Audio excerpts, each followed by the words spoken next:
Welcome friends. आज हम एमपीडीएलएड first year की हिंदी भाषा शिक्षण पेपर कोड 808 के एमसीक्यूज़ देखने वाले हैं, जो कि 15-15 एमसीक्यूज़ होते हैं, यानी कि एक नंबर वाले क्वेश्चन। मैंने 2020 से लेकर 2025 तक पिछले 6 सालों में सारे क्वेश्चनों को इकट्ठा कर लिया है, जिससे कि आपको सुविधा हो सके और आसानी से आप समझ सको। और इसमें से कई क्वेश्चन रिपीट होने वाले हैं। मैं बता दूंगा कि 15 में से 8 से लेकर 10 क्वेश्चन यहीं से रिपीट होंगे, तो आप मुझे बाद में थैंक यू भी बोलेंगे। चलिए आगे बढ़ते हैं। हिंदी भाषा शिक्षण का पेपर कोड 808। पहला क्वेश्चन सही विकल्प चुनकर लिखिए। 2025 में आया क्वेश्चन है। ऊष्म व्यंजन पूछ रहा है। तो ऊष्म व्यंजन, जैसा कि आप सबको पता है, हिंदी वर्णमाला में कौन से व्यंजन है जिनको बोलते समय जो है श्वास बाहर की ओर निकलती है, यानी कि एक तरीके से गर्मी बाहर निकलती है। शा शा शा हा, ये वाला जो वर्ग होता है, इसको ऊष्म व्यंजन का नाम दिया गया है। इसको आप आसानी से समझ सकते हैं। चलिए आगे बढ़ते हैं। संवाद पाठ पढ़ाने की उपयुक्त शिक्षण प्रणाली के बारे में पूछ रहा है, यानी कि संवाद पाठ पढ़ाने की उपयुक्त शिक्षण प्रणाली कौन सी हो सकती है। यदि आपको संवाद जैसे पाठों को पढ़ाना है तो आप कक्षा अभिनय के द्वारा काफ़ी आसानी से पढ़ा सकते हैं।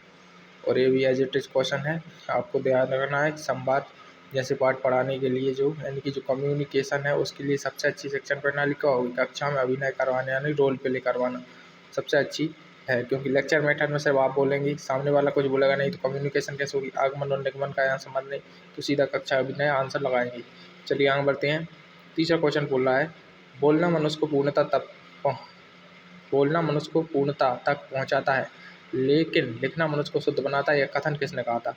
तो चूंकि अब यह कथन का है, तो इसमें कुछ समझाने जैसा है नहीं। बेकन है, इन्होंने कहा था बोलना मनुष्य को पूर्णता तक पहुंचाता है, लेकिन जो लिखना है मनुष्य को शुद्ध बना देता है। तो बेकन का सीधा सीधा कथन है, आप इसे याद रख सकते हैं, तो यह सीधा सीधा आपको 1 नंबर लग जाएगा। चलिए, गद्य शिक्षा का चौपान पूछा है इसने। तो गद्य शिक्षा में क्या होता है, भाव होते हैं, सस्वर वाचन होता है, भाव सौंदर्य होता है, या फिर आदर्श वाचन होता है। तो जो गद्य शिक्षा होती है उसमें आदर्श वाचन होता है, इसको आपको याद रखना है। गद्य शिक्षा का सोपान क्या है, आदर्श वाचन का होना। इसका जो 5वां वस्तुनिष्ठ प्रश्न था वह था, निम्नलिखित शब्दों में एक शब्द व्यंजन संधि का उदाहरण बताइए, यानी कि हमें इनमें से व्यंजन संधि को जो है पहचानना था। अब चूंकि व्यंजन संधि को पहचानने का क्या है, मनोरथ में तो देखो नहीं है, इसमें तो जो स्वर संधि ही है। इसके अलावा जो दिगंबर दिया है, चूंकि दिगंबर लिखा था ऐसा है, ऐसा, और इसको जो है दिग धन अंबर, ये इसका है संधि विच्छेद, जैसा कि आपको पता ही होगा। तो इसमें जो है यहाँ पर क्या है, व्यंजन है, और इस प्रकार से स्वर से मिलकर क्या बना रहा है, एक दूसरा व्यंजन बना रहा है। तो इसको बोलते हैं व्यंजन संधि। तो दिगंबर जो है दिग धन अंबर, इसका जो है सही आंसर है। इसके बाद आगे बढ़ते हैं। अब आए थे रिक्त स्थानों की पूर्ति वाले क्वेश्चन। यह पूछ रहा है, अपने भाव विचारों को शुद्ध व सार्थक शब्दों में प्रकट करना क्या कहलाएगा। अपने भाव विचारों को शुद्ध और सार्थक शब्दों में यदि आप प्रकट कर रहे हैं, यानी कि शब्द बोल रहे हैं, तो ये क्या कहलाएगा, बोलना कहलाएगा। ये काफ़ी आसान होती है, क्योंकि इसमें सिर्फ 2 ऑप्शन में से एक चुनना होता है, तो ज़्यादातर लोग इनको सही ही करते हैं। चलिए आगे बढ़ते हैं। काव्य पाठ सुनने से छात्रों को खालिस्तान कौशल का विकास होता है, यानी कि काव्य का यदि आप पाठ पढ़ रहे हैं या सुन रहे हैं, तो इससे क्या, सुन रहे हो तो कौन सा कौशल आएगा, सीधी बात है, सुनना यानी कि श्रवण, तो श्रवण कौशल का विकास होगा। इसके बाद पूछा गया कि चित्र वर्णन और कथा रचना के लिए खालिस्तान उत्तम विधि है, यानी कि हमें चित्र का वर्णन करना है और कथन पर एक रचना करनी है, तो उसके लिए क्या हो सकता है, प्रश्नोक्ति विधि का उपयोग किया जाता है चित्र वर्णन और कथन रचना के लिए। इसके बाद क्वेश्चन पूछा गया कि भाषा शिक्षण में दैनिक पाठ योजना को किस नाम से जाना जाता है। तो इसको बोलते हैं कालखंडवार पाठ योजना, यानी कि जो पीरियड प्लानिंग होती है ना, पीरियड जो पीरियड की प्लानिंग होती है टीचरों द्वारा की जाती है, वह जो है एक रोज का कार्य है, यानी दैनिक कार्य है, क्योंकि हर पीरियड में हर हर दिन एक नया पीरियड लेना है, तो हर दिन कुछ नया सिखाना है, तो इसकी जो योजना बनाई जाती है रेगुलर की योजना होती है, दैनिक पाठ की योजना होती है। इसको कालखंडवार बोलते हैं। कालखंडवार का मतलब यहाँ पर पीरियड से ही है, जो अपन पीरियड लगाते हैं ना टीचर लोग, उसी से है, तो इसको आप समझ सकते हैं। चलिए 10वां क्वेश्चन पूछा गया कि चौपाई छंद के प्रत्येक चरण में कितनी मात्राएं होती हैं। तो अब जिसने ठीक से पढ़ा है उसे बताया कि चौपाई के हर चरण में 16-16 मात्राएं होती हैं, तो इसको आप यहाँ से क्लिक कर सकते हैं। चलिए, अब कुछ एक वाक्य में पूछे गए थे, इनके भी देख लेते हैं, काफ़ी आसान थे। भाषा शिक्षण के मूल कौशल कौन से हैं।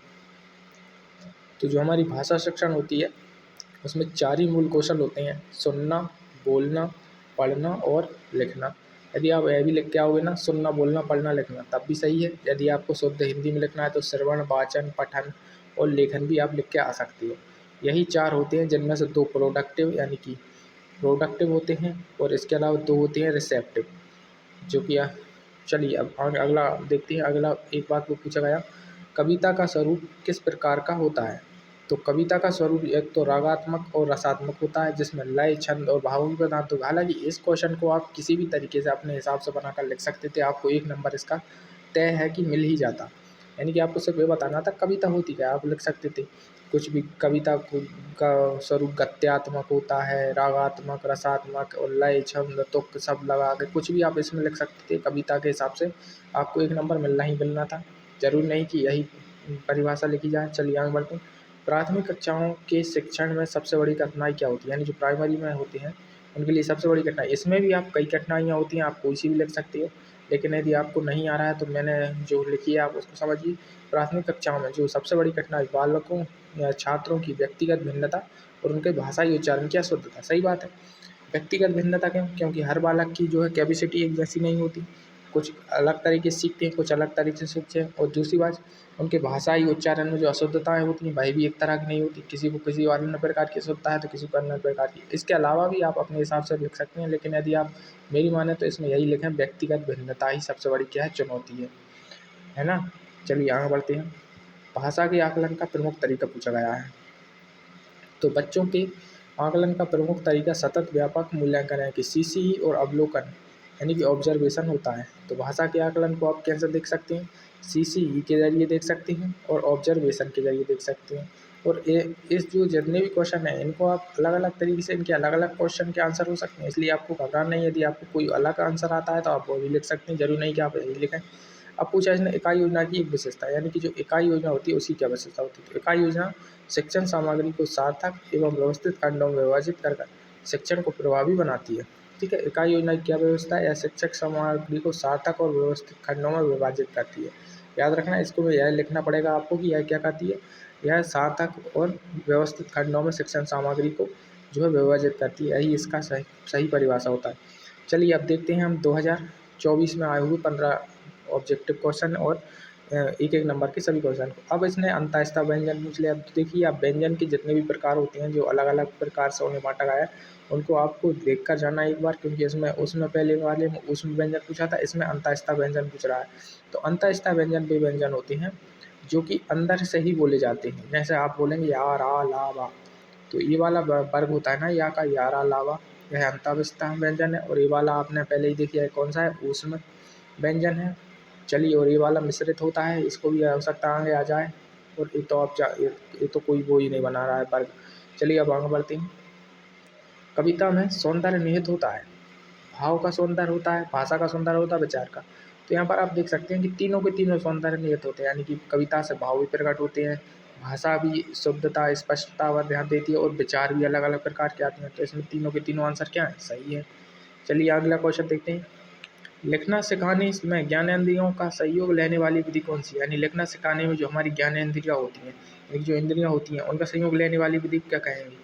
जैकटॉट, पेस्टोलॉजी या मॉन्टेसरी? अनुलेख, मेरे हिसाब से मॉन्टेसरी आंसर है। हाँ, इसका आंसर जो है मॉन्टेसरी है। मॉन्टेसरी से आपको याद रखना है, इनका पूरा नाम क्या था, मारिया मॉन्टेसरी। मॉन्टेसरी, और ये कहाँ से संबंधित है? इटली से संबंधित है।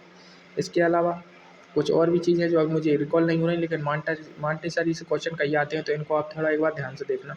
और लिखना सिखाने में ज्ञानेंद्रियों का सहयोग लेने की विधि का उपयोग किसने बनाया? तो मॉन्टेसरी द्वारा का बताया गया है। ठीक है, ना मॉन्टेसरी विधि उसको बोलते हैं। इनमें से खंड का आपका उदाहरण पूछा गया है। तो खंड का कौन सा होता है जो कि खंडों में विभाजित होता है? तो इसमें देखिए रामायण लिखा है। रामायण तो पूरा एक महाकाव्य है, यानी कि श्री राम के जन्म से लेकर श्री राम के वापस जाने तक, वैकुंठ में जाने तक का पूरा वर्णन रामायण में मिलता है, और उसके बाद का भी वर्णन मिलता है, यानी कि ये तो एक महाकाव्य है।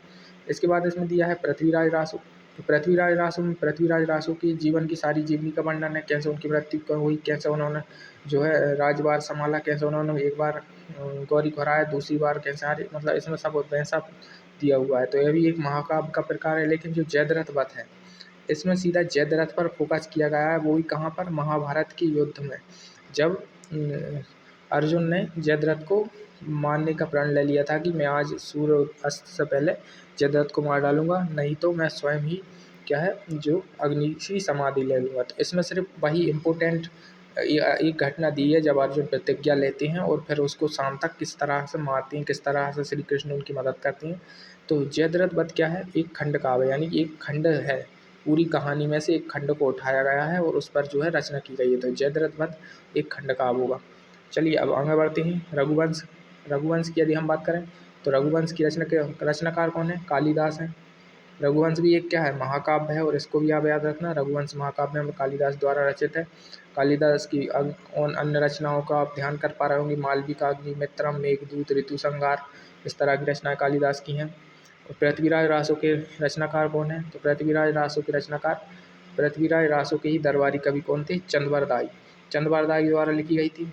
और रामायण, रामायण जो वाल्मीकि जी द्वारा लिखी गई है और जो रामचरितमानस है वह तुलसीदास जी द्वारा लिखी गई। दोनों ही महाकाव्य की श्रेणी में आते हैं, चाहे वह रामायण हो रामचरितमानस हो। इसके अलावा जयद्रथ वध को हमने देख लिया। चलिए अब आगे देखते हैं। उदाहरणों की सहायता से छात्र स्वयं निरीक्षण एवं चिंतन द्वारा नियम निकालते हैं। यह कौन सी विधि है जिसमें एग्जाम्पल के जरिए छात्र स्वयं से ही निरीक्षण करेंगे और अपने ही चिंतन यानी अपने ही तर्क के द्वारा उसके नियम बनाएंगे। तो इस विधि को ही तो कहते हैं हम आगमन विधि। आगमन विधि कैसी होती है, यानी कि इसमें क्या होता है, पहले उदाहरण दिखाए जाते हैं, उदाहरण के जरिए छात्र समझते हैं कि अच्छा ऐसा ऐसा, मान लो कोई सवाल हो रहा है, किसी प्रकार के सवाल का पहले एग्जाम्पल दिखा दिया तो छात्र समझते हैं अच्छा इसमें ऐसा हो रहा है, ऐसा हो रहा है।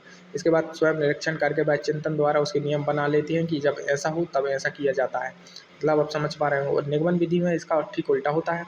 निगमन विधि में पहले आपको सीधा सूत्र दिखाया जाएगा कि जैसे मैं बोलूँ कि लाभ का सूत्र होता है कि लाभ का सूत्र क्या होगा कि क्रय मूल्य, विक्रय मूल्य माइनस क्रय मूल्य। डायरेक्ट मैंने यह बताया और इसके बाद फिर मैंने लाभ को निकालना बताया कि किसी वस्तु का क्रय मूल्य विक्रय मूल्य 30 था, क्रय मूल्य 20 था, तो क्या लाभ हुआ, तो बच्चे ने निकाल दिया 10, क्योंकि उसको आपने पहले सूत्र बता दिया था आदि।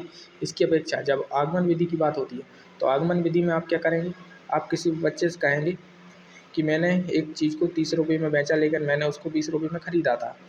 तो अब इसमें जो अंतर आ रहा है वह 10 रुपये का, वो अंतर लाभ मुझे कैसे हो रहा है, इस तरीके से बच्चा समझता हुआ आगे बढ़ता है, उसको आगमन विधि कहते हैं। और निगमन विधि में डायरेक्ट उसको सूत्र के जरिए धीरे धीरे समझाया जाता है, तो उसको निगमन विधि कहते हैं। तो चलिए अब आगे बढ़ते हैं। अब आए हैं कुछ रिक्त स्थान। पहला रिक्त स्थान है कि शब्द का वही अर्थ होता है जो उसमें ध्वनित होता है, तो उसे क्या कहेंगे।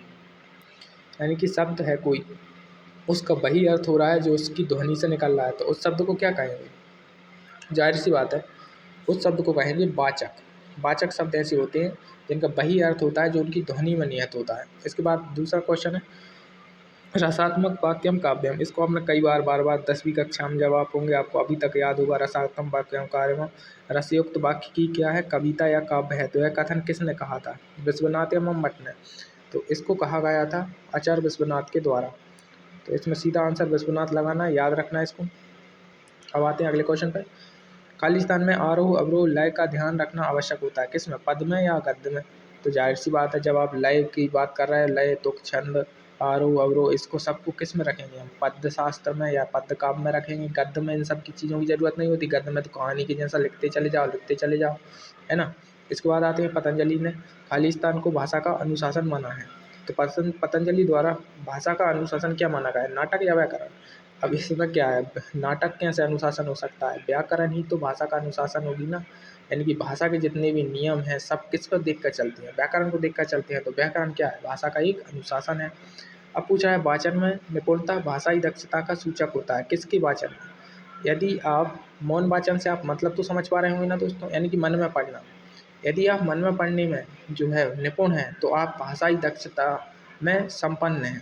यानी कि आप बैठकर और बस बुक पढ़ रहे हैं और सब समझ में आ रहा है आपको, आपके ही मन में सब चल रहा है। यदि इसमें आपकी निपुणता हासिल है तो आप भाषाई दक्षता में एक बहुत आगे जा चुके हैं। और सस्वर वाचन क्या होगा, जिसमें अपन तेज़ तेज़ बोल बोल कर पढ़ेंगे ताकि अपन को ही अच्छे से समझ में आ सके। ये सस्वर वाचन हम बच्चों से करवाते हैं, जबकि मौन वाचन जो है भाषाई दक्ष लोग कर पाते हैं। चलिए अब आगे बढ़ते हैं।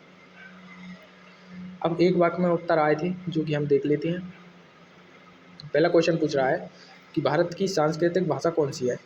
तो इसमें तो कोई डाउट ही नहीं है, भारत जो है संस्कृत से जुड़ा हुआ है, भारत की जड़ें संस्कृत से ही खुलती हैं। तो भारत की सांस्कृतिक भाषा क्या होगी? संस्कृत होगी। भाषाई कौशलों के नाम फिर से आ गए, देखो घूम फिर के फिर से आया ना ये क्वेश्चन। ये क्वेश्चन बहुत बार बार आएगा, आप देखना। श्रवण, वाचन, पठन, लेखन, या सुनना, बोलना, लिखना, देखना, इस तरीके से आप लिख सकते हैं। भाषाई कौशल 4 प्रकार के होते हैं, जिनमें 2 रिसेप्टिव, 2 प्रोडक्टिव होते हैं। उन्हें को भी अलग अलग लिख सकते हो यदि आपको ज़्यादा डिटेल में लिखना है तो। इसके बाद आती है इकाई योजना, जैसे देखिए क्वेश्चन भी रिपीट हो चुका है। इकाई योजना में पाठ्यवस्तु को छोटे छोटे सुव्यवस्थित सार्थक खंडों में बांटा जाता है। इसमें जो बात ध्यान रखनी है, इसको खंडों में बांटा जाता है इकाई योजना को। तो इसको जरूर लिखना है कि इसको बांटा जाता है, किस में बांटा जाता है? खंडों में। तो इसको बांटने पर ध्यान देना, छोटे छोटे सुव्यवस्थित सार्थक खंडों में बांटा जाए, वही क्या होती है? इकाई योजना होती है। अब बात करते हैं आकलन से क्या आशय होता है। तो आकलन का आशय शिक्षा के दौरान बच्चों की सीखने की प्रगति की जानकारी को प्राप्त करना ही क्या है? आकलन है। आकलन का मतलब होता है ऑब्जर्वेशन। तो ऑब्जर्वेशन क्या है? जब हम पढ़ा रहे हैं उस दौरान हम जब बच्चों की जो सीखने की गति है उसकी जो जानकारी रखते हैं कि बच्चे कितने जल्दी सीख रहे हैं, कितने देर से सीख रहे हैं, या नहीं सीख पा रहे हैं तो किस कारण से नहीं सीख पा रहे हैं, यानी कि जो हम ऑब्जर्वेशन करते हैं अपनी शिक्षण के दौरान, उसी को बच्चों की सीखने की प्रगति गति की जानकारी प्राप्त करना ही क्या कहलाएगा? आकलन कहलाएगा। चलिए आगे बढ़ते हैं। मूल्यांकन की एक परिभाषा पूछ रहा है। मूल्यांकन एक ऐसी प्रक्रिया है जिससे सही ढंग से किसी वस्तु का मापन किया जा सकता है। रेमस एवं गेज के अनुसार मैंने ये परिभाषा को लिया है। हालांकि आप मूल्यांकन को अपने हिसाब से भी लिख सकते हैं, लेकिन यदि आपको किसी व्यक्ति द्वारा कही गई, यानी कि जो इम्पोर्टेंट व्यक्ति हैं उनमें से किसी की कही द्वारा कोई परिभाषा आती है तो मेरा सजेशन रहेगा हमेशा वही परिभाषा लें, क्योंकि वो बिल्कुल सटीक होती है और आपके नंबर कटने का कहीं से कहीं तक चांस नहीं रहता फिर। तो ये मैंने रेमस और गेज के अनुसार मुझे सरल लग रही थी तो मैंने इसी को उठा लिया है। आपको ये जरूर लिखना जरूर नहीं कि रेमस और गेज ने लिखी है, यदि आपको याद रहता है तो आप लिख दीजिए, वरना आपसे परिभाषा फोकस कीजिए कि मूल्यांकन एक ऐसी प्रक्रिया जिससे सही ढंग से किसी वस्तु का मापन किया जाए। तो मूल्यांकन क्या है? किसी वस्तु का मापन करना, वो भी सही ढंग से। तो सही ढंग से किसी वस्तु का मापन करना ही क्या है? मूल्यांकन है। आप ऐसा भी लिख सकते हैं, सही ढंग से किसी वस्तु का मापन करना मूल्यांकन कहलाता है, या मूल्यांकन एक ऐसी प्रक्रिया जिससे सही ढंग से किसी वस्तु का मापन किया जाता है, रेमर्स और गेज के अनुसार। चलिए आगे बढ़ते हैं। डीएलएड फर्स्ट ईयर में पेपर कोड 808 और 2023 के प्रश्न। तो बहुविकल्पीय प्रश्न जो 2023 पूछा गया, उन्होंने पूछा गया गद्य शिक्षा का सोपान, यानी गद्य शिक्षा का एक जो है वो क्या होता है, तो सोपान क्या होता है? तो आदर्श वाचन, अनुकरण वाचन और उच्चारण संशोधन, तीनों ही क्या है? गद्य शिक्षा की स्टेप्स हैं। सोपान से मतलब होता है स्टेप होना। तो आदर्श वाचन भी होता है गद्य शिक्षा में, अनुकरण से भी होता है और उच्चारण भी होता है। चलिए आगे देखते हैं। व्याकरण को शब्दानुशासन किसने कहा था? अब इसमें कुछ समझाने जैसा नहीं है, इसको सीधे सीधे याद रखना। पतंजलि ने व्याकरण को शब्दानुशासन किया था। इससे पहले भी आपको याद हो तो हम थोड़े समय पहले ही इस क्वेश्चन को कर चुके हैं। इसके अलावा पतंजलि के बारे में और कुछ योग शिक्षा का तो खैर आपका पेपर हो ही चुका होता है, उसको क्या बताना। ठीक है, तो पतंजलि ने व्याकरण को शब्दानुशासन कहा था। कलात्मक रीति से सजी हुई भाषा जिसमें भावों की व्यंजना हो काव्य कहलाती है कविता की, यह परिभाषा किसने दी थी? अब इसको किसने दिया था? तो ये हमारे श्याम सुंदर दास जी ने दिया था कि कलात्मक रीति से सजी हुई भाषा जिसमें भावों की अभिव्यंजना हो काव्य कहलाती है। सीधा सीधा क्वेश्चन आपको याद रखना है। चलिए अगला क्वेश्चन देखते हैं। वक्ता एवं श्रोता के सम्मिलित व्यवहार को वाक्य की संज्ञा किसने दी थी? वक्ता और श्रोता के सम्मिलित व्यवहार को वाक्य की संज्ञा दी थी ट्रेगर ने। 2023 में क्वेश्चन पूछा गया, याद रखना। ट्रेगर ने वक्ता एवं श्रोता के सम्मिलित व्यवहार को वाक्य की संज्ञा दी थी। मौन वाचन, अगला क्वेश्चन है, मौन वाचन के अंतर्गत मानसिक क्रिया का प्रमुख पक्ष क्या होता है? अर्थग्राह्यता, समग्रहता, निरंतरता या एकाग्रता? तो जो मौन वाचन है उसके अंतर्गत मानसिक क्रिया का प्रमुख पक्ष होता है अर्थग्राह्यता। मौन वाचन के अंतर्गत मानसिक क्रिया का प्रमुख पक्ष क्या है? अर्थ को ग्रहण करना।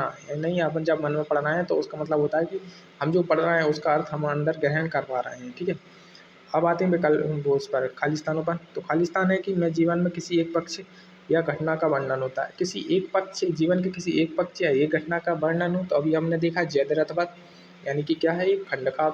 इसके बाद बात करते हैं व्याकरण शिक्षा की। खालिस्तान में छात्रों को पहले नियम बता दिए जाते हैं। तो यदि पहले नियम बता रहे हो तो वो कौन सा है? निगमनात्मक तर्कन है, यानी कि निगमन प्रणाली में व्याकरण शिक्षण की निगमन प्रणाली जिसमें छात्रों को पहले नियम बता दिए। जैसे यदि मैं इसी की कहूँ, जैसे मैं कहूँ हिंदी में जैसे हम पढ़ते हैं क्या? संधि। तो संधि में यदि मैं आपसे कहूँ कि आ और आ मिलकर बड़ा आ होते हैं और इसको दीर्घ स्वर संधि में रखा जाता है। यदि सीधा मैं ऐसा बोल दिया मैंने आपसे और इसके बाद फिर मैं आपको कोई उदाहरण दूँ, जैसे विद्याधन आलय, उसमें आ और आ मिलकर बड़ा आ हो रहा है, तो ये क्या होगा, ये एक निगमनात्मक तर्कण होगा। जबकि आगमनात्मक तर्कण में पहले मैं उदाहरण दूंगा, जैसे कि मैं कहूँ विद्या और आलय को मिलकर विद्यालय बनता है, और उसके बाद फिर आपसे कहूँ निरीक्षण करो इसमें क्या हो रहा है, तो आप देखेंगे कि अच्छा इधर भी आ था उधर भी आ था तो एक आ बचा। इस प्रकार से आप अपनी ही खुद से चिंतन करके तर्क करेंगे तो वो आगमन विधि कहलाएगी। लेकिन जो निगमन विधि होगी उसमें हम सीधे पहले सूत्र पर चर्चा करेंगे, सूत्र बताने के बाद सीधे आपको उदाहरण बताए जाएंगे। तो कौन सी विधि अच्छी होगी? मेरे हिसाब से तो आगमन विधि अच्छी होती है। आप अपने हिसाब से कमेंट करके बताइए। चलिए अब आगे देखते हैं। भाषा का प्रथम रूप खाली स्थान है क्षेत्रीय भाषा या फिर मातृभाषा। तो इसमें तो कोई डाउट नहीं होना चाहिए कि जो हमारी मातृभाषा है वही भाषा का प्रथम रूप होती है। क्षेत्रीय भाषाएं तो फिर अलग अलग हो सकती हैं, लेकिन आप जैसे आपके परिवार में बोली जाने वाली भाषा को आप मातृभाषा कह सकते हैं, अपने आसपास के गाँव में बोली जाने वाली भाषा को मातृभाषा कहते हैं। लेकिन आपके क्षेत्र में हो सकता है इसके अलावा कुछ अलग भाषा होती हो, उसमें कुछ मिक्स हो जाता हो, कुछ शब्द अलग हो जाते हो, तो वो क्षेत्रीय भाषा हो जाती है। तो भाषा का प्रथम रूप तो हमारी मातृभाषा ही रहती है। चलिए आगे बढ़ते हैं। भारत एक कैसा देश है, बहुभाषा या हिंदी भाषा? तो ये भी क्या है, काफ़ी सिंपल क्वेश्चन है। भारत में 22 तो हमारी ऐसी भाषाएं हैं जिन्हें संविधान में रखा गया है, यानी संविधान द्वारा मान्यता दी गई। इसके अलावा भी कई ऐसी भाषाएं होती हैं, मतलब भाषाएं हैं। तो 22 तो ऑफिशियल भाषाएं ही हैं हमारे देश में जिन्हें संविधान में की 8वीं अनुसूची में रखा गया है। चलिए आगे बढ़ते हैं। कॉफ़ी या स्लेट को आंखों से कितना दूर रखना चाहिए? तो यह आपकी निकट वो दूरी पूछ रहा है, यानी सामान्य नॉर्मल व्यक्ति कितनी दूरी से चीज़ों को पढ़ सकता है नॉर्मल तरीके से। तो वो होता है 25 सेंटीमीटर की दूरी होती है। जब भी आप किसी टेबल पर बैठते हैं तो आप अपने आप ऑटोमेटिक 25 सेंटीमीटर की पोजीशन अपनी पुस्तक या मोबाइल या सब चीज़ों से बना लेते हैं। तो यह 25 में सेंटीमीटर की दूरी होती है जो हमें अपनी आँखों से दूर रखनी पड़ती है। मतलब इतनी दूरी से हम स्पष्ट चीज़ों को देख सकते हैं पुस्तक में लिखे छोटे-छोटे शब्दों को। चलिए अब एक वाक्योत्तर को करते हैं। फिर से आ गई मूल्यांकन की परिभाषा। तो इस बार मैंने मूल्यांकन की परिभाषा को अलग लिखने का प्रयास किया। कारण यही रहा कि जौन-सी भी आपको समझ में आएगी आप उसको याद कर सकते हैं। तो मैंने इसमें लिखा, देखिए, मूल्यांकन वह प्रक्रिया है जिसके द्वारा अधिगम की उपलब्धि और शिक्षण की प्रभावशीलता का मापन किया जा सकता है। देखिए, मूल्यांकन में आपको लास्ट में मापन तो करना ही पड़ेगा। ये बात आपको याद रखना पड़ेगा कि मूल्यांकन की आप कोई भी परिभाषा लिखो उसके लास्ट में मापन करना पड़ेगा आपको। यानी मापन लिखना है। जैसे वो एक इकाई योजना आई थी उसमें जो है खंड-खंड करना पड़ता था, यानी बाँटना पड़ता था। इसी प्रकार इसमें मापन करना पड़ता है। तो ये आपको ध्यान रखना है। चलिए आगे बढ़ते हैं। पृष्ठ पोषण यानी फीडबैक के 2 प्रकार कौन से हो सकते हैं? तो एक तो सकारात्मक फीडबैक हो सकती है और एक सुधारात्मक हो सकती है। इसके अलावा नकारात्मक फीडबैक भी हो सकती है, लेकिन हो सकता है वो गलत मानी जाए, इसलिए आप इन दोनों को ही लगाएँ, क्योंकि नकारात्मक को ही सुधारात्मक फीडबैक कहा जाता है। तो उसको नकारात्मक मत लिखना, सुधारात्मक ही लिखना, क्योंकि नकारात्मक एक तरीके से गलत तरीके का पॉइंट बन जाएगा। इसलिए सकारात्मक और सुधारात्मक 2 प्रकार की फीडबैक होती हैं, इनको आप लिख सकते हैं। भाषा को परिभाषित करना है अब, तो अब ये आप अपने मन से भी कर सकते हैं। कुछ भी आप अपने हिसाब से भाषा के बारे में लिख सकते हैं कि जो जो भाषा एक दूसरे को समझ में आए, जो संवाद का माध्यम हो, उसको भाषा कहते हैं। और मैंने थोड़ा सजा-धजा कर लिखा है तो उसको भी देख लीजिए। मैंने लिखा है कि भावों और विचारों की अभिव्यक्ति के लिए प्रयुक्त सार्थक ध्वनि प्रतीकों की व्यवस्था को ही क्या कहते हैं? भाषा कहते हैं। इसके अलावा आप लिख सकते हैं भाषा जिसके ज़रिए 2 व्यक्ति या 2 से अधिक व्यक्ति या आस-पास का समाज कम्युनिकेशन यानी कि क्या करें, संप्रेषण कर पाता हो, उसे ही भाषा कहते हैं। क्योंकि भाषा तो वही है ना जिसके ज़रिए हम एक अपनी बात दूसरे तक पहुँचा सकें, तो आप उसको उस हिसाब से भी लिख सकते हैं। इसके बाद आता है संवाद पाठ क्या होते हैं? तो जिस पाठ में के पात्रों के बीच होने वाली बातचीत जिस पाठ में पात्रों के बीच होने वाली बातचीत यानी कि वार्तालाप के माध्यम से विषय वस्तु को प्रस्तुत किया जाए उसे संवाद पाठ कहते हैं। अच्छा, तो इसमें जो है मिसटाइप हो गया, ये मैं सोचा ये क्या हो गया। ये वाला संवाद है, देखो ये वाला लिखा है ना, ये वाला संवाद लिखा हुआ है, यानी कि जो कम्युनिकेशन में पूछ रहा है आपसे, कम्युनिकेशन पार्ट क्या होता है। तो जिस पार्ट में पात्रों के माध्यम वही कम्युनिकेशन अभी मैंने ऊपर समझाया, वही नीचे भी लिख सकते हो, आप दोनों में आप लिख सकते हो। कम्युनिकेशन क्या है, जब हम जिसके ज़रिए हम दो दो या दो से अधिक पात्रों के बीच बातचीत या वार्तालाप के कर सकें, उसे क्या कहेंगे, संवाद पाठ कहेंगे। अब इकाई योजना फिर से आ गई, देखो इस बार इसने लेकिन परिभाषा न पूछते हुए पूछा इकाई योजना की कोई 2 विशेषताएँ। तो इकाई योजना की 2 विशेषताएँ आप देख लीजिए। यह शिक्षण सामग्री को व्यवस्थित खंडों में बाँटती है। इसके अलावा इसमें उद्देश्यों की स्पष्टता होती है, और इसको आप लिख सकते हैं, इसमें उद्देश्यों की स्पष्टता होती है, यानी उद्देश्य जो है साफ-साफ होते हैं। इसके अलावा यह शिक्षण सामग्री को खंडों में बाँटती है, यानी ये वाला तो पॉइंट आप इसकी परिभाषा में भी लिखना है, मैंने आपको बताया था, क्योंकि ये इसका इम्पोर्टेंट पॉइंट है, खंडों में बाँटना। चलिए अब आगे चलते हैं और यहाँ से हम चलते हैं अब 2022 के सेट पर। ठीक है, पेपर कोड 808 का 2022 का सेट देखते हैं। इसमें बहुविकल्पीय प्रश्नों में पहला प्रश्न ता वर्ग का पंचम वर्ण पूछा है, यानी कि आपको यहाँ से क्या क्लिक हो रहा है, वही पहले अंतस्था पूछा, उसमें पूछा तो उसमें भी क्या होता है, पूरे वर्ण होते हैं। अब इसमें ता वर्ण का पंचम अक्षर पूछा है, तो पंचम अक्षर तो हमेशा क्या होते हैं, जो इनका खाली अणा और इसमें जो आता है वो ना आता है, ता था दा धा ना, ये होता है पंचम अक्षर।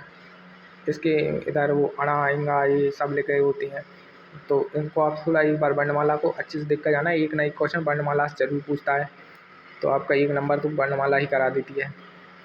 इसके बाद आया इसमें काव्य पाठ सुनने में से छात्रों में किस कौशल का विकास होता है। काव्य पाठ को सुनने से छात्रों में कौन सा कौशल विकसित होगा। अब देखो सुनने की बात आई है तो सीधे श्रवण कौशल पर लगा देना, कोई वो नहीं है, क्योंकि इसमें क्या है, इस पर ध्यान मत दो, यहाँ पर ध्यान दो, कहाँ पर, इस पर, सुनने पर, यानी सुनना है तो कौन सा विकास होगा, श्रवण कौशल का। अब पूछा इसने किसने सुंदर लेख के बिना शिक्षा को अपूर्ण माना है, यानी सुंदर लेख नहीं लिखोगे तो शिक्षा अपूर्ण है, ये कहा था अपने गांधी जी ने। गांधी जी के हिसाब से मेरी शिक्षा अपूर्ण है, क्योंकि मेरा जो लेखन है वह सुंदर कभी रहा ही नहीं। लेकिन आपकी शिक्षा गांधी जी के हिसाब से कैसी, आप जरूर बता सकते हैं। और किसने सुंदर लेख को शिक्षा के बिना शिक्षा को अपूर्ण माना, तो हमारे गांधी जी ने, महात्मा गांधी आंसर है इसका। अब आता है रामचरितमानस निम्न में से क्या है, तो देखिए फिर से वही आ गया, महाकाव्य है, क्योंकि इसमें राम के जन्म से लेकर राम के बैकुंठ तक जाने तक की सारी कहानी है, यहाँ तक कि बैकुंठ में उनके जाने के बाद भी लव कुश की कहानी चलती है, तो इसमें काफ़ी लंबी चौड़ी कहानी है, तो यह क्या है, एक खंड काव्य नहीं है, यह एक महाकाव्य होगा। अब आगे बढ़ते हैं, व्याकरण पढ़ाने की एक अच्छी शिक्षण विधि पूछ रहा है। लेक्चर मेथड, देखो प्राइमरी लेवल पर कभी भी लेक्चर मेथड का उपयोग नहीं होता, यह नेगेटिव हो जाता है। खेल विधि ठीक है, लेकिन व्याकरण के लिए खेल विधि ठीक नहीं है, क्योंकि हम व्याकरण पढ़ाने की बात कर रहे हैं। तो व्याकरण के लिए वही मैंने कहा था, मेरे हिसाब से क्या है, मुझे आगमन विधि सबसे अच्छी लगती है, जिसमें क्या होता है, हम उदाहरण के माध्यम से बच्चा खुद के चिंतन से जो है उसका निरीक्षण करके क्या जाता है, उसके सूत्र तक पहुँचता है, तो वह विधि सबसे अच्छी होती है। यानी कि आगमन विधि यहाँ पर भी अच्छी होगी, आगमन विधि हर जगह सही फिट बैठ जाती है, तो उसको आप समझ सकते हैं। और खेल विधि यहाँ पर इसलिए नहीं आई है क्योंकि हम व्याकरण की बात कर रहे हैं। इसके अलावा यदि हम और कुछ ही बात करते हैं ऐसी गणना सिखाने के लिए, गिनती सिखाने के लिए, तो खेल विधि से अच्छा कोई विकल्प नहीं था, लेकिन यहाँ पर व्याकरण की बात हो रही, इसलिए इसमें आगमन विधि ही आंसर सही होगा। चलिए अब आगे बढ़ते हैं। हमें पूछता है वे शब्द जो संस्कृत में के शुद्ध शब्द हिंदी में आए हैं क्या कहलाएंगे, तो ऐसे शब्द कहलाते हैं तत्सम शब्द, तत्सम। इसमें आप देख सकते हैं तत् यानी तब, सम यानी समान, यानी तब के समान शब्द, यानी कि जो पहले संस्कृत में थे वही के वही उठा के से एज इट इज कोई चेंज किए बिना हिंदी में है, यानी तत्सम, तब के समान। सम यानी क्या होता है, समान, इसको ऐसा आता है तत्सम शब्द होते हैं जो संस्कृत के शुद्ध शब्द हिंदी में आ जाते हैं। ठीक है, एक होती है तत्भव, हालांकि तत्भव भाई आगे आता तो हम समझाएंगे। छात्रों द्वारा विविध घटनाओं को सुनाने से उनमें किसका विकास होता है। अब देखो यहाँ पर सुनने की बात नहीं हो रही, सुनने की होती तब श्रवण कौशल लगाती, यहाँ पर सुनाने की बात हो रही है। तो यानी क्या हो रहा है, यदि आप किसी को सुना रहे हो तो मतलब आप बोल रहे हो तो कौन सा कौशल विकसित होगा, वाचन कौशल, यानी कि बोलने वाला कौशल, है ना, सिंपल। चलो आगे बढ़ते हैं। वाचन का एक प्रकार पूछा है इसने, तो अभी अपन ने वाचन कौशल बताया, वो भी नहीं वो वाला वाचन का नहीं पूछा, इसने जो है पढ़ने का प्रकार पूछा है, कौन किस तरीके से पढ़ते हैं। तो आप इसमें मौन वाचन भी लिख सकते हो, सस्वर वाचन भी लिख सकते हो, और भी 2-3 प्रकार के वाचन होते हैं वो लिख सकते हो। हालांकि आंतरिक वाचन जैसी कोई चीज़ नहीं होती, इसलिए यहाँ पर क्या आ जाएगा, सस्वर वाचन आ जाएगा। कविता में खालिस्तान में कविता रागमय और रोचक होती है। अब इसमें तो कुछ मैं क्या ही बताऊँ, पद्य काव्य में ही तो कविता होगी ना, गद्य काव्य में तो क्या होते हैं, कहानी, निबंध, इस तरह की चीज़ें होती हैं। पद्य काव्य में कविता होती है और पद होते हैं, छंद होते हैं, बाकी सब इसमें रस, छंद, लय, अलंकार सब इसी में होता है। कविता रागमय और रोचक किसमें होती है, पद्य काव्य में। अब आगे बढ़ते हैं। भाषा संसर्ग विधि से खालिस्तान व्याकरण के पाठ पढ़ाए जाते हैं, भाषा संसर्ग विधि से खालिस्तान व्याकरण के पाठ पढ़ाए जाते हैं, तो इसका आंसर है व्यावहारिक पर्यावरण, व्यावहारिक व्याकरण। इसका थोड़ा मुझे ज़्यादा आ नहीं रहा तो मैं बताऊँगा नहीं इसका ज़्यादा। व्यावहारिक याद रखना, भाषा संसर्ग विधि से व्यावहारिक पर्यावरण के पाठ पढ़ाए जाते हैं। चलिए एक बार हम उत्तर पे आते हैं। और पा वर्ग के वर्ण पूछ लिए एक बार। मैंने बोला ना वर्णमाला बहुत इंपॉर्टेंट है, ये 1-2 क्वेश्चन इससे ज़रूर आ रहे हैं। तो आप देखना पा वर्ग के, अरे यार ये क्या हो जाता है हर बार। तो यहाँ पर आपको पा वर्ग के जो है लिखने हैं, तो आप किस तरह से लिख सकते हो देखना। पा, फा, बा, भा और मा। ये जो माँ है पंचमा अक्षर है। यदि पंचमा अक्षर पा वर्ग का पूछेगा तो आप क्या बताओगे? माँ बताओगे। यानी कि क्या होता है, जौन से भी वर्ग का पूछता है उसी से शुरू होकर और उसके अगले और 4 तक जाता है, 1 2 3 4, और जो चौथे आखिरी वाला होता है उसे पंचमा अक्षर बोल देते हैं। तो इसको समझना, पा वर्ग में पा, फा, बा, भा, मा ये होते हैं। इसके बाद अगला क्वेश्चन को हमसे पूछा गया है, सुनना दक्षता विकसित करने के लिए संचार माध्यम की किस अधिगम सामग्री का प्रयोग उचित होगा? यानी हमें क्या विकसित करना है? सुनने की दक्षता, यानी कि हम लिसनिंग स्किल को विकसित करना चाहते हैं। यानी कि हम कोई कुछ बोले हम अच्छे से उसको समझ सकें और तुरंत ही समझ पाएँ। इसके लिए तो क्या होगा? तो आप इसमें अपने हिसाब से लिख सकते हो कि सुनना यानी कि टेलीविज़न से भी, हालांकि टेलीविज़न में तो देखना और सुनना दोनों हो जाते हैं, लेकिन सबसे अच्छा आंसर सटीक क्या हुआ? रेडियो, सिर्फ सुनने का काम। टेप रिकॉर्डर, सिर्फ सुनने का काम। और किसी की ऑडियो क्लिप, सिर्फ सुनने का काम। तो ये क्या है? सुनने की दक्षता विकसित करने के उचित साधन है। संचार के साधन पूछे थे ना उसने, तो ये वाले लगाने पड़ेंगे। चलिए आगे बढ़ते हैं। भाषा शिक्षण की 2 शिक्षण विधियों के नाम पूछ रहा है। तो इसमें इसने एक तो लिखा है अनुकरण करके सीखना, एक लिखा है खेल विधि, या फिर इसी को आगमन विधि कहते हैं। खेल विधि भी पॉजिटिव, आगमन विधि भी, और अनुकरण को निगमन कहते हैं। तो ये दोनों विधि बार बार देख लेना है, तो आपको मैं इनका कॉन्सेप्ट बता चुका हूँ कि कहीं हर जगह कहीं ना कहीं लगी जाएंगी, तो इससे भी आपका 1 नंबर या 2 नंबर सही हो जाएंगे, सटीक हो जाएंगे। अब लघु उत्तरीय प्रश्नों के उत्तरों की शब्द सीमा कितनी होती है? अब देखो आपको जो पेपर सेट मिलेगा ना, उसमें ही देख लेना कि लघु उत्तरीय प्रश्नों की शब्द सीमा कितनी दी है और इसमें लिख देना, 1 नंबर आपका हो जाएगा। चलिए अब बात करते हैं अगले पर। अच्छे मूल्यांकन की कोई एक विशेषता पूछ रखा है, तो फिर वही की वही बात, मूल्यांकन में क्या होना चाहिए? वस्तुनिष्ठता और विश्वसनीयता। देखो किसी भी मूल्यांकन की पूछे, पोर्टफोलियो की पूछे, कुछ भी पूछे, विशेषता पूछ रहा है ना, तो एक विशेषता कॉमन है जो कि हुई विश्वसनीयता, यानी कि रिलायबिलिटी तो हो, जो भी चीज़ का आपने कर रहा है सीसीई हो या कुछ भी हो, उसमें रिलायबिलिटी तो होना चाहिए। और वस्तुनिष्ठता मूल्यांकन में संबंधित होती है, तो मूल्यांकन में वस्तुनिष्ठता भी होनी चाहिए। तो इस प्रकार से आप लिख सकते हो। अब देखते हैं पेपर कोड 8/2021 में आए हुए क्वेश्चन। अब इसने पूछा वक्ता और श्रोता के सम्मिलित व्यवहार को बाकी की संज्ञा किसने दी? देखो ये फिर से रिपीट हुआ, किसने दी थी? ट्रेगर ने दी थी। यहाँ ट्रेगर ने ही दी थी। ये देखो अपना 2025 में आया था ना 2021 का क्वेश्चन, तो कहीं से भी कोई सा क्वेश्चन कहीं पर भी आ सकता है। अभी पिछले साल ही 2021 का क्वेश्चन 2025 में रिपीट हुआ था, तो आप इससे समझ सकते हो ट्रेगर ने दी थी। चलो आगे बढ़ते हैं। बोलने के कौशल के विकास की किस गतिविधि में बालक किसी समस्या या विषय पर अपने विचार व्यक्त करते हैं? बोलने के कौशल के विकास की कौन सी गतिविधि होती है जिसमें बालक किसी समस्या विचार पर अपने विचार को जो है व्यक्त करते हैं? वो होता है विचारों की गोष्ठी करना। विचारों की गोष्ठी करना। चलो आगे बढ़ते हैं। देखो इसके अलावा इसमें क्या था? चित्रमाला, ये क्या चीज़ है? कहानी का कथन नहीं होगा, अंत्याक्षरी नहीं होगी, क्योंकि उसने बोला बोलने के कौशल के विकास की एक ऐसी गतिविधि बतानी है हमें जिसमें बालक किसी समस्या या फिर विषय पर अपने विचार व्यक्त करते हैं, यानी कि समस्या पर या फिर विषय पर विचार व्यक्त करते हैं। तो अंताक्षरी में तो हम गाना गाते हैं, ये कैसे हो जाएगा? कहानी का जो कथन होता है, या तो हम उसको बोलेंगे कहानी या फिर हम सुनेंगे कहानी। तो इसमें अपने विचार व्यक्त करने का तो कोई कहानी नहीं, क्यों? कहानी एक बंधी होगी ना, इतने में बंधी है कहानी। एक राजा था, एक रानी थी, इसमें हम अपने विचार तो नहीं डाल सकते ना। इसके अलावा चित्रमाला तो यहाँ पर कोई कॉन्सेप्ट ही नहीं बना रही, तो सिर्फ बचा है विचारों की गोष्ठी करना, यानी विचार गोष्ठी। ठीक है, तो यहाँ पर आप ऑप्शन से मैनिपुलेट करके भी आंसर निकाल सकते हो। इसके बाद हम आगे आते हैं, मौन वाचन क्या है? तो अभी मैं बता चुका हूँ आपको, मन में ही पढ़ना क्या होता है? मौन वाचन। और भाषाई दक्षता की पहचान भी क्या है? तो वो मौन वाचन ही है। यानी यदि कोई व्यक्ति मौन वाचन करने में सक्षम है घंटों घंटों तक, तो उसकी भाषा दक्षता हाई लेवल पर है। चलो आगे बढ़ते हैं। प्राथमिक कक्षाओं में गद्य शिक्षण का उद्देश्य पूछ रहा है, यानी हम जो प्राथमिक कक्षाओं में कविताओं के माध्यम से चीज़ें क्यों सिखाते हैं, ये पूछ रहा है। तो आप इसमें अपने हिसाब से कोई भी पॉइंट लिख सकते हैं, 1 या 2 लिख दें काम। मैंने इसमें 4 लिखे हैं, आप देखो। भावानुरूप अभिव्यक्ति की क्षमता का विकास, यानी कि जो भावों के अनुरूप होती है, यानी कि जो इमोशंस पर खेलती है, उस क्षमता का विकास करना है अपन में बच्चों में। उच्चारित भाषा को समझने की योग्यता का विकास, यानी कि जो भाषा हम उच्चारण कर रहे हैं उसको वो बच्चे क्योंकि कविता के माध्यम से सुनाएंगे तो कविता उन्हें जल्दी थोड़ी एंगेजिंग लगेगी, तो वो उच्चारण के माध्यम से समझने की योग्यता भी विकसित कर लेंगे। इसके अलावा साहित्यिक, ये तो होगा ही, क्योंकि जो कविता है सबसे ज़्यादा साहित्य की चीज़ों में आती है, क्योंकि इसमें ज़्यादा ही रस, छंद, लय, अलंकार तो क्या क्या नहीं होता। तो इसलिए साहित्यिक भाषा को समझने, बोलने और लिखने की क्षमता का विकास भी हो जाता है।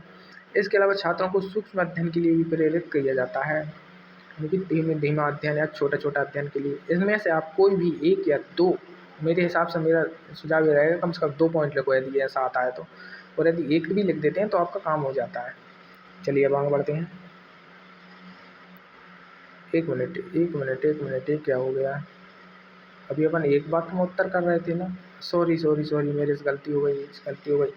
ठीक है, ये मैंने थोड़ा मिस्टेक से पता नहीं क्या समझ लिया, मैंने सोचा एक वाक्य में उत्तर है और उसमें अपन कर रहे हैं। तो ये क्या है, प्राथमिक कक्षा में गद्य शिक्षण का उद्देश्य क्या होता है, ये पूछ रहा है। तो प्राथमिक शिक्षा में गद्य शिक्षण का उद्देश्य क्या होता है, तो उच्चारित भाषा को समझने की योग्यता का विकास होता है, यानी कि जो भाषा अपन उच्चारित कर रहे हैं उसको समझने की योग्यता का विकास इसमें होता है। हालांकि इसमें क्या हो गया कि इसमें प्राथमिक कक्षा लिखा है, इसकी वजह से इसके अन्य पॉइंट जो है गलत हो जाएंगे, क्योंकि भावानुरूप अभिव्यक्ति क्योंकि छोटे बच्चों में अभी इतना नहीं आता कि वो इमोशंस को समझ सकें। इसके अलावा साहित्यिक भाषा भी छोटे बच्चों में इतनी नहीं आती। छात्रों को सूक्ष्म अध्ययन, छोटे बच्चों के सूक्ष्म अध्ययन के लिए प्रेरित करोगे, इसमें प्राथमिक कक्षाओं को ध्यान नहीं रहा मुझे। ठीक है, तो फिर इसमें क्या आएगा, उच्चारित भाषा को समझने की योग्यता का विकास करना होता है प्राथमिक कक्षाओं में गद्य शिक्षण का उद्देश्य। वो देखना इसमें गद्य शिक्षण है, मैं पद्य वाली चीज़ें बता रहा था, कविता। तो यहाँ पर कुल मिलाकर इस क्वेश्चन में पूरा ही कंफ्यूज हो चुका था, तो मुझे इसके लिए क्षमा करें और आप समझ गए होंगे कि इसमें क्या आंसर आएगा। ठीक है, आगे बढ़ते हैं। मौखिक अभिव्यक्ति के आकलन के लिए प्रभावी तरीका पूछ रहा है। नामों की पहचान करना, यानी मौखिक अभिव्यक्ति के आकलन के लिए कौन सा प्रभावी तरीका हो, नामों की पहचान करना, चित्रों को पढ़ना और आ और बा दोनों। इसका मुझे देखना होगा, रुकिए, आ और बा दोनों ही है, हाँ ठीक है। तो इसका जो आंसर है आ और बा दोनों ही है, यानी कि नामों की पहचान भी और चित्र पढ़ना भी मौखिक अभिव्यक्ति के आकलन का एक प्रभावी तरीका है। अब रिक्त स्थान की पूर्ति आई है 2021 में। भाषा की इकाई सार्थक पूछ रहा है, सार्थक इकाई क्या है, शब्द है या वर्ण है? तो जैसा उसमें लिखा है सार्थक, यानी कि जिसका कोई अर्थ निकले। वर्णों का अकेला कोई अर्थ निकालता नहीं, जैसे यदि मैं लिख दूँ माँ, एम नहीं माँ, या ना, अकेला इनका कोई अर्थ नहीं लिखेगा, उसके लिए इनका एक शब्द बनना होगा। जैसे माँ से मैंने बना दिया माँ, या ना, तो ये एक शब्द क्या है, इनका एक अर्थ निकाल रहा है। तो भाषा की सार्थक इकाई क्या होगी, शब्द ही होंगे। अब आती है कलात्मक रीति से सजी हुई भाषा, जिसमें भावों की अभिव्यंजना की कविता कहलाती है। परिभाषा किसके द्वारा दी गई है, ये परिभाषा दोबारा से रिपीट हुई है, हमने इसको पहले भी कर लिया था, श्याम सुंदर दास की है, तो थोड़ा ध्यान देना इस पर। अब आया कि जिस वाचन को अध्यापक द्वारा किया जाता है वह कौन सा होता है, सस्वर या आदर्श? तो जो अध्यापक करेगा ना उसे आइडियल वाचन कहते हैं, यानी कि बिल्कुल बिना मिस्टेक के किया गया वाचन आदर्श वाचन कहलाता है। ठीक है, भाषा शिक्षण में दैनिक पाठ्य योजना को किस नाम से जानते हैं? तो अब ये फिर से रिपीट हुआ, क्या बोलेंगे, कालखंडवार, यानी कि पीरियड वाली पीरियड प्लानिंग होती है ना, वही दैनिक होती है, उसी को कालखंडवार बोलते हैं। और दैनिक से याद आए तो सीधा कालखंडवार लगा देना हिंदी में, क्योंकि इसमें ट्रांसलेट आपको पीरियड प्लानिंग नहीं मिलेगा। हाँ, अन्य किसी सब्जेक्ट में आएगा तो आपको इंग्लिश में मिल जाएगा ट्रांसलेट करके, बाकी आप कालखंडवार से ही याद रखना होगा इसमें हिंदी भाषा के लिए। अब आता है व्याकरण शिक्षण की कौन सी प्रणाली में छात्रों को पहले नियम बता दिए जाते हैं? तो ये देखिए कितनी बार डिडक्टिव और इंडक्टिव मेथड से क्वेश्चन आएंगे, आप सोच भी नहीं पाएंगे उतनी बार आएंगे। ये आ गया निगमन, जिसमें पहले नियम बताएंगे, यानी पहले सूत्र बताएंगे और फिर सवाल को हल करवाएंगे। यदि उदाहरण बता के करेंगे तो क्या हो जाएगा, पहले उदाहरण बताएंगे और इसके बाद बच्चा खुद सूत्र तक पहुंचेगा, उसको आगमन बोलेंगे, है ना। अब देखो निम्नलिखित प्रश्नों का उत्तर एक वाक्य में देना है। भारतीय संविधान की कौन सी अनुसूची जो कि भारत में प्रचलित विभिन्न भाषाओं से संबंधित है? तो मैंने इसको अभी आपको बताया था, 8वीं अनुसूची में कितनी भाषाएं हैं, 22 भाषाएं हैं, 8वीं अनुसूची से संबंधित है। और मूल संविधान में 15 भाषाओं को इस अनुसूची में डाला गया था और धीरे धीरे समय के साथ बढ़ते हुए अब ये 22 तक जा चुकी हैं। चलिए आगे चलते हैं। बोलने के कौशल का क्या आशा होता है, यानी कि जो लिसनिंग स्पीकिंग स्किल है उसका क्या आशा है। अपने विचारों और भावों को स्पष्ट, शुद्ध और प्रभावशाली ढंग से मौखिक रूप से प्रकट करना है बोलने का। अब ये तो मैंने सजा धजा के लिख दिया है, आप अपनी भाषा में भी इसका मतलब लिख सकते हैं। यानी कि बोलने के कौशल से आशा है अपने विचारों को दूसरे तक पहुँचाना। श्रव्य काव्य के कितने भेद होते हैं? तो जो सुनने वाला काव्य है उसके 2 भेद हैं, प्रबंध काव्य और मुक्तक काव्य। ये तो आपने हिंदी भाषा में कक्षा 10 से ही पढ़े आ रहे होंगे। चलिए आगे बढ़ते हैं। अच्छे मूल्यांकन की, फिर से देखो मूल्यांकन की विशेषताएं आ गई। तो उसमें विश्वसनीयता आती है, रिलायबिलिटी, वैधता, वस्तुनिष्ठता। अब मैंने 3 लिख दी हैं, तो आप एक एक लाइन में भी इसको याद करना कि मूल्यांकन की विशेषता, वैधता, विश्वसनीयता, वस्तुनिष्ठता, और इन्हीं को बड़ा बड़ा करके लिख दोगे कोई प्रॉब्लम नहीं। अब बताओ आकलन का क्या अर्थ है। ऑब्जर्वेशन का सवाल भी पहले आ गया। छात्रों की सीखने की प्रक्रिया की नियतात्मक जानकारी प्राप्त करना और उनके अधिगम स्तर को समझना आकलन कहलाता है। ठीक है, जो छात्र जो कक्षा में आपके सीख रहे हैं उसकी लगातार आप जानकारी रखोगे और उनके सीखने के स्तर की जानकारी रखोगे, यही तो आकलन यानी ऑब्जर्वेशन कहलाएगा। अब देखिए पेपर कोड 808/2020, ये हमारे जो है लास्ट क्वेश्चन होंगे 15, और इनको भी ज़्यादा ध्यान से देख लीजिए। और वीडियो काफ़ी लंबा हो गया होगा क्योंकि इसमें काफ़ी ज़्यादा क्वेश्चन लिए हैं मैंने, है ना। 40-41 मिनट का तो हो ही चुका है। चलिए आगे बढ़ते हैं। निम्नलिखित प्रत्येक उप प्रश्न के 4 संभावित उत्तर दिए हैं, उनमें सही उत्तर चुनकर अपनी उत्तर पुस्तिका में प्रथम पृष्ठ पर लिखिए। वाह। अब आ रहा है ध्यानात्मक शब्दों द्वारा विचारों का प्रकटीकरण ही भाषा है, या परिभाषा किसने कही थी। तो देखिए ध्यानात्मक से ही क्या लग रहा है, स्वीट सा, है ना। ट्रिक से याद कर लेना, यदि ध्वनात्मक शब्द से कोई परिभाषा पूछे तो स्वीट लग रहा है, इसलिए स्वीट लगा देना उसमें। अब चलते हैं आगे। श्रवणीय सामग्री सुनाकर उसका अर्थ ग्रहण कराना किससे संबंधित होगा। देखो यहाँ पर बात हो रही है सुनाकर, ना कि सुनकर। हाँ सुनाकर भी हो रही है, तो इसमें कौन सा हुआ, सुनने का ही तो कौशल होगा, क्योंकि ये तीसरी पार्टी के लिए पूछ रहा है। यानी कि श्रवणीय सामग्री किसी को मैंने सुना दी और उसका अर्थ उसको ग्रहण करा दिया, तो यह कौन से कौशल में आएगा, तो सुनने के कौशल में ही तो आएगा। तो आगे चलो। मौन वाचन से आशय पूछ लिया, लोग कितनी बार पूछेगा ये। बिना बोले पढ़ना क्या है, मौन वाचन है। ठीक है। पाठ्य योजना के अंतर्गत प्रस्तावना के प्रश्नों का स्वरूप कैसा होता है। पाठ्य योजना जो लेसन प्लान बनाते हैं अपन लोग, उसमें जो प्रस्तावना है उसमें प्रश्नों का स्वरूप कैसा हो, जिज्ञासा उत्पन्न करते हैं। हाँ भाई साहब, जिज्ञासा तो उत्पन्न करते हैं। सरल से कठिन की ओर चले जाते हैं, बिल्कुल जाते हैं। पहले हम इतने सिंपल क्वेश्चन पूछेंगे, ये विद्यार्थी खुद ही बता देंगे हाँ ऐसा होता है। फिर हम उसमें थोड़ा और कनेक्ट करके थोड़ा और पूछेंगे, 1-2 विद्यार्थी बता पाएंगे। और फिर हम तीसरी स्टेज में और भी कठिन पूछ लेंगे तो कोई नहीं बताएगा, फिर हम उनको समझाएंगे, इससे उनमें जिज्ञासा भी आएगी। हाँ, और क्या पूर्व ज्ञान पर आधारित होते हैं। हाँ, पूर्व ज्ञान पर आधारित होते हैं, जब ही तो भाई पहले 1-2 क्वेश्चन का जवाब दे पाते हैं, तीसरे का हमें समझाना पड़ता है। तो क्या है, लेसन प्लान में तीनों चीज़ें आती हैं। व्याकरण शिक्षण की किस प्रणाली में छात्रों को पहले नियम बता दिए जाते हैं। देखो कितनी बार आएगा, देखना ये इतनी बार आता है कि आप बस इसको रट्टा मान लो। आगमन और निगमन प्रणाली, निगमन की बात आई तो नियम बता दिए, आगमन की बात आई तो उदाहरण बता दिए। पहले मैं आपको इन दोनों को समझा ही चुका हूँ और आपको इनमें कोई डाउट भी नहीं होगा। भाषा शब्द की उत्पत्ति संस्कृत में कौन सी धातु से हुई है, तो भाष धातु से हुई है। ये क्वेश्चन भी कई बार आता है। एक इसके अलावा एक और कुछ पूछते हैं, योग की शब्द, योग, हाँ वो तो योग शिक्षा में आता है, हालांकि उसका भी ऐसा ही कुछ होता है, युज धातु से बनता है। चलो, अपने भावों और विचारों को शुद्ध व सार्थक शब्दों में प्रकट करना ही क्या है, बोलना। क्या होगा, बोलना। अपने भाव विचारों को शुद्ध और सार्थक शब्दों में तुम प्रकट कर पा रहे हो, मतलब क्या है, तुम बोल पा रहे हो, सिंपल।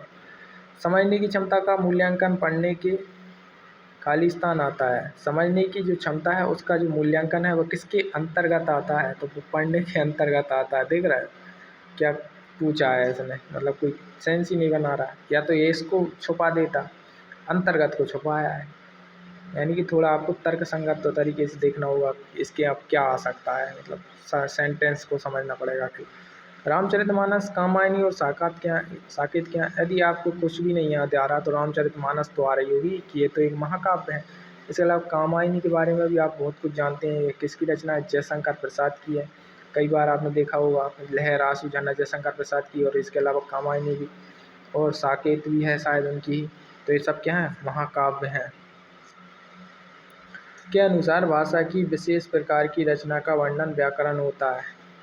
तो ये है अपने डॉक्टर जेगर के अनुसार भाषा की विशेष प्रकार की रचना का वर्णन व्याकरण है। इसको भी याद रखना कि हो सकता है यही रिपीट हो जाए क्वेश्चन, क्योंकि ये थोड़ा ऐसा ही है। निम्नलिखित प्रश्नों के उत्तर अब अपन एक वाक्य में देने हैं, और ये हमारे लास्ट 5 क्वेश्चन होंगे, देखते हैं इनको। हिंदी के वर्ण कौन सी लिपि में लिखे जाते हैं? हिंदी के वर्ण देवनागरी लिपि में लिखे जाते हैं, इसमें तो कोई ऑप्शन ही नहीं है। ये जो लिपि आप देख रहे हैं ना, जो आ ये सब क्या है? देवनागरी लिपि है। छात्र अपने अनुभव को सुनाता है, इसमें कौन सा कौशल निहित है? यदि वो सुना रहा है तो यह उसके बोलने यानी वाचन कौशल को दर्शाता है। ध्वनि साम्य विधि का एक उदाहरण देना है।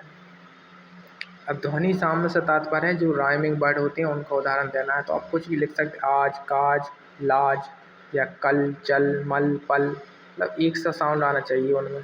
एक जैसी ध्वनि वाले शब्दों को क्या कहते हैं? ध्वनि साम्य कहते हैं। ध्वनि साम्य विधि का यही उदाहरण होता है।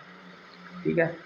चौथा क्वेश्चन पूछा, भाषा शिक्षण में दैनिक पाठ योजना को किस नाम से जाना जाता है? कालखंडवार योजना कितनी बार घूमेगी आप समझ सकते हो। इसको क्या बोलते हैं? दैनिक पाठ यानी कि रोज की पाठ योजना है, यानी कि पीरियड प्लानिंग की बात कर रहा है। कालखंडवार योजना इसको हम हिंदी में बोलेंगे। अब पूछ रहा है व्याकरण शब्दानुशासन है, यह वक्तव्य महर्षि पतंजलि का है क्या? यह वक्तव्य हेमचंद या पतंजलि के संदर्भ में भी उपयोग होता है? अच्छा, इसमें तो एक कन्फ्यूजन होती है हेमचंद में, लेकिन आप तो इसको ही लिखना पतंजलि को, क्योंकि पतंजलि के बारे में पूछता है आजकल ज़्यादा। पतंजलि के संदर्भ में उपयोग होता है। फोटो के अनुसार पतंजलि हेमचंद का वक्तव्य है। और यदि आपको ध्यान रहता है तो आप दोनों को लिख देना कि यह पतंजलि हेमचंद का वक्तव्य है, ऐसा ही सीधा सीधा करके आपका नंबर कटने का चांस ही खत्म हो जाए। चलिए, तो यहाँ पर हमने लगभग 6 साल के क्वेश्चन किए और 15 क्वेश्चन किए, तो 15 छक्का 90 क्वेश्चन कर चुके हैं हम। इससे ज़्यादा और मैं क्या ही करवा सकता हूँ आपसे। ठीक है, बाय बाय।